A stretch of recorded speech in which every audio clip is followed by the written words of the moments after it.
Welcome back to the channel. Today we're going to be replacing one of the CV axles on my car. We're going to be replacing the driver's side rear CV axle, purely because I've got a split boot and it's a fairly straightforward job as long as you've got the right tools. All the tools and spares are going to be down in the description below, so stay tuned to see how I do it. Now first things first, need to take the wheel off. So before we jack it up in the air, I'm going to be removing it with a 17mm socket. So we need to just crack off all of it. Crack them all off so that they're all relatively loose, and then we can jack this up in the air, and then we'll just be able to whip out the rest of the nuts and take the wheel and the spacer off.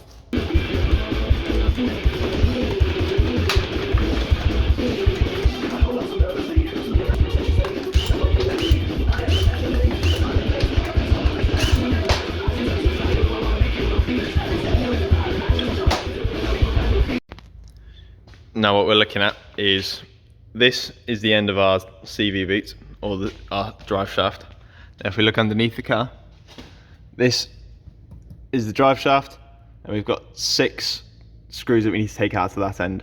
I'm hoping to do this without removing as much as possible. However, I think that our sway bar might be in the way. So we may need to disconnect that, which shouldn't take too long. But then thinking about it, we then need to disconnect the shock, take the spring out, and a whole load of other stuff. So I'm hoping to try and do this without taking it off as much as possible, but we will see. I'm just going to take off our axle nut. So I've got a big 36mm 12-point star socket. It's going to go straight on there and hopefully just break straight off.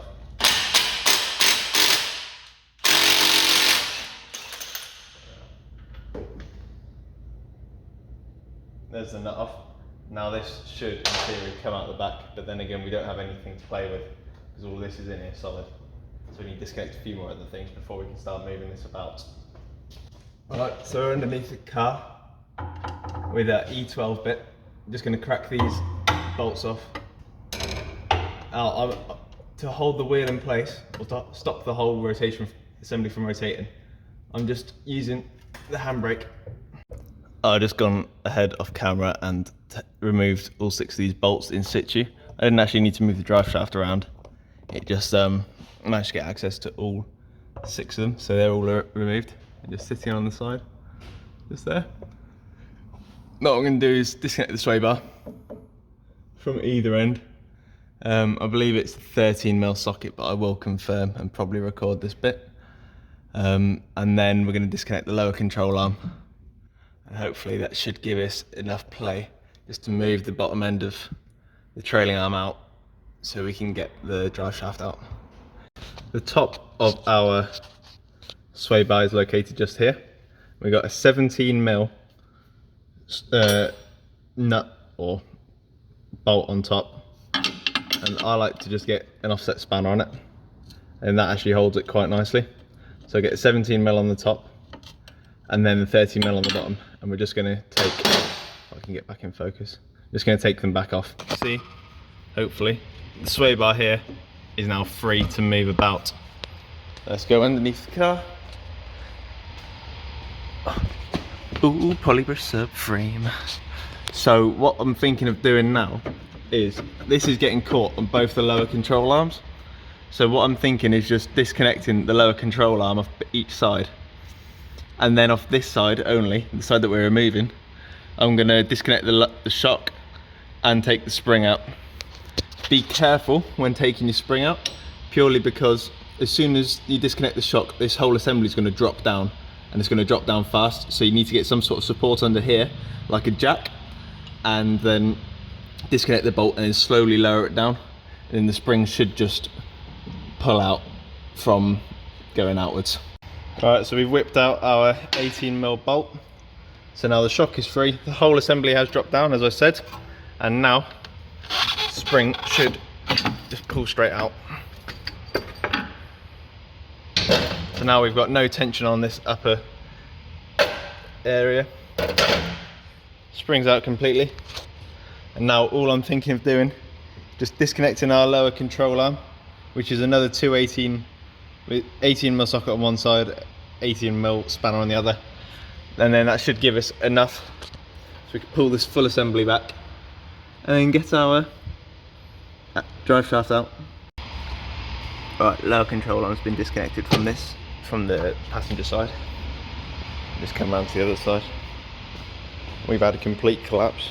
So I've disconnected the sway bar up here, disconnected the lower control arm around here, and everything's kind of come down, and also the drive shaft's popped out. So I'm hoping that now, with a little bit of persuasion, we can knock this out and pull the full thing.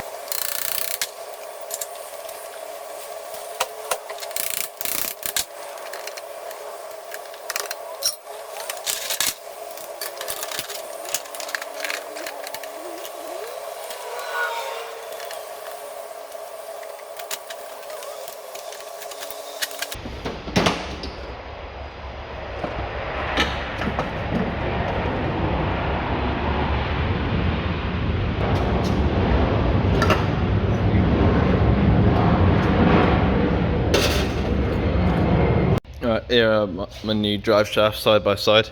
This is the old one, got a big old patch of rust there I'm not too keen on. This is my new one. This new one came off, well I say new one, about 170,000 miles old. So it's a little bit older than the ones I got on, but they're in a lot better shape than what I had before. So yeah, I'm going to be chucking this in reverse order. I've got some multi-purpose suspension grease that I'm going to pop on the splined area, and I've also got somewhere some copper grease that I'm going to put on the threads so that it acts as like an anti-seize, so that my threads don't seize up the next time that I come to take these off. Right, this next bit I'm going to do is a giant time lapse. So I'm going to get the drive shaft in and reassemble everything in the reverse order. So yeah, cue the time lapse.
We've got everything reassembled.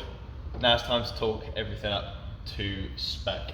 So I've already checked with my Haynes manual on what the torque ratings should be. Our big nut in the middle, 250 Newton meters. So in short, you're going to be sending it with either the impact, or if you've got the tools, a big old torque wrench.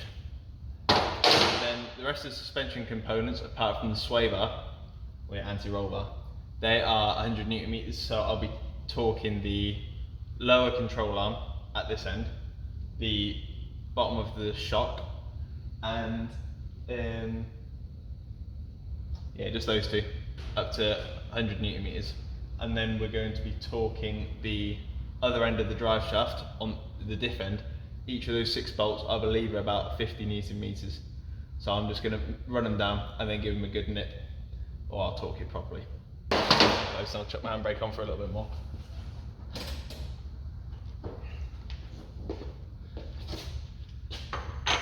It's always easy having a mate pushing down on here, but I'm just going to have to get my shoulder in there.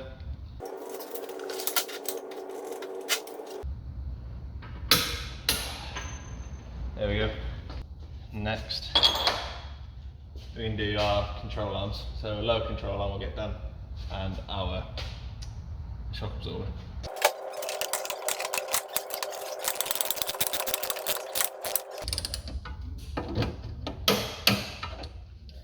That's 100 Newton meters.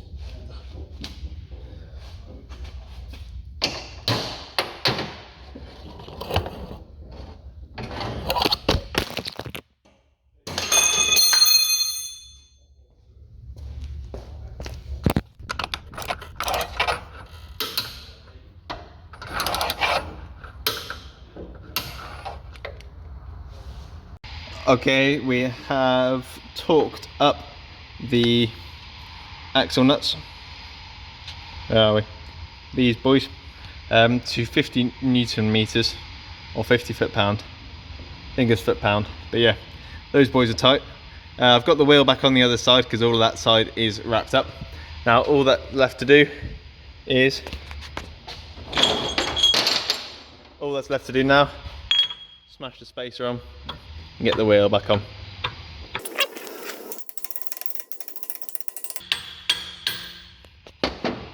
Wheels back on. Now all I'm going to do is just lower it back off the jacks and torque the wheels down to about 120 Newton meters.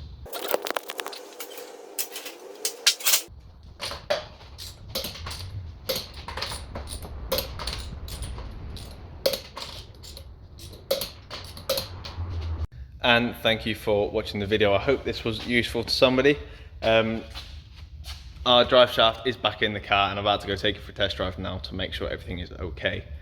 The other side, if you wanted to do the passenger side, you'd need to drop the exhaust down off the hangers. Take it off if you want to make life easier for you, and it's pretty much the same process.